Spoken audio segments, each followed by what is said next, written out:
आ गए पापा अपना काम करके आप दुकान से।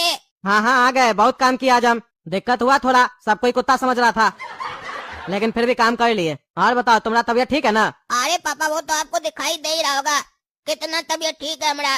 अरे हाँ हाँ, वो तो हमको पता है कि तुमको दिक्कत है, लेकिन ये पूछ रहा है मेरे जाने के पीछे और तो कोई परेशानी नहीं ना हुआ तुमको?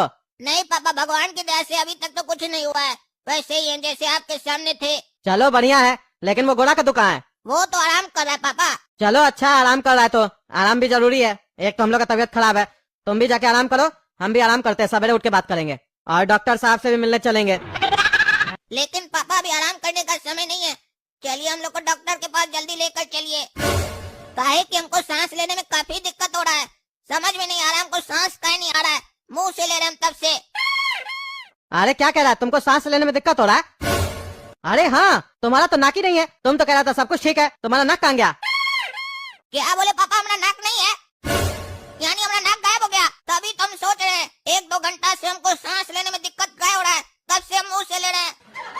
गोरा कद्दू की तरह मेरा नाक गायब हो गया, जैसे उसका आँख और कान गायब हो गया। अरे क्या कह रहा है तुम, गोरा का दुकान भी गायब हो गया? ये क्या हो रहा है, समझ में नहीं आ रहा है। तुम्हारा नाक गायब हो गया, उसका आँख गायब हो गया, ऐसे ही चलता रहा तो हम लोग का पूरा बदन गायब हो जाएगा, हम लोग तो मर जाएंगे ऐसे। तुम सही कह रहा है, कुछ ना कुछ तो करना पड़ेगा। काहे कि सुबह तक अगर इंतजार करेंगे कहीं ऐसा नहीं हो तुम सवेरे तक मर जाओ। काहे कि तुम्हारे साथ तो सबसे बड़ा दिक्कत ये है कि तुम्हारा नाक ही गायब हो गया है, सवेरे तक तुम सांस कैसे लेगा? अरे उसीलिए तो पापा बोल रहे हैं आराम करने का समय नहीं है, कुछ करने का समय है। काहे कि तब से हम मुंह से सांस ले रहे हैं, अगर इसी तरीके से रहा तब तो हम जल्दी मर जाएंगे। काहे कि बिना सांस के हम जिंदा कैसे रहेंगे? ये तो हम लोग कार्टून है कि हम लोग बिना सांस के 1-2 दिन जिंदा रह सकते हैं, नहीं तो सोचिए कोई और हम लोग की जगह अगर उस लोग का भी नाक गायब हो जाए तो कैसे तरफ तरफ के 10 मिनट में मर जाएगा। हाँ बात तो तुम्हारा सही है, चलो हम देखते हैं हम क्या कर सकते हैं, क्योंकि इस समय तो डॉक्टर भी नहीं मिलेगा। चलो एक काम करो, गोला कद्दू को उठाओ, एक डॉक्टर है मेरे नजर में, उसके पास चल के देखते हैं, कहीं उसके पास कोई उपाय हो। इतना रात हो गया है, देखते हैं मिलता भी है कि नहीं।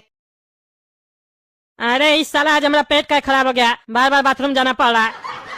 सोचे थे आज रात जल्दी सोएंगे तो जल्दी सवेरे में उठ के फैसला ले पाएंगे, लेकिन इस साला बार बार बाथरूम लग रहा है। सोएंगे कब, जो उठेंगे जल्दी, अब जाना पड़ेगा। अब थोड़ा राहत मिला हमको, बदन हल्का हो गया। अरे ये क्या हो रहा है, ये हमारा मकान का हिल रहा है, इस साला बाथरूम में कोई भूत तो नहीं है? अरे नहीं, ये तो भूकंप लग रहा है, भूकंप आया है कद्दूपुर में, भागो रे टकला, नहीं तो मकान गिर जाएगा तुम्हारे टकला पे। अरे यहाँ बाहर तो सब ठीक है, कोई अपना घर से बाहर नहीं आया, हमारा घर भी ठीक है, तो बाथरूम का हिल रहा था हमारा। ऐसा तो नहीं हमको चक्कर आ रहा था बाथरूम में कमजोरी से, काहे कि पेट खराब है, सारा एनर्जी खत्म हो गया हमारा, हो सकता है हमको चक्कर आया हो। चल के सो जाते हैं, आराम करेंगे तो ठीक हो जाएंगे। नमस्कार भाइयों बहनों, मैं हूँ पगला रात, देख रहे हैं पगला न्यूज। कल रात कद्दू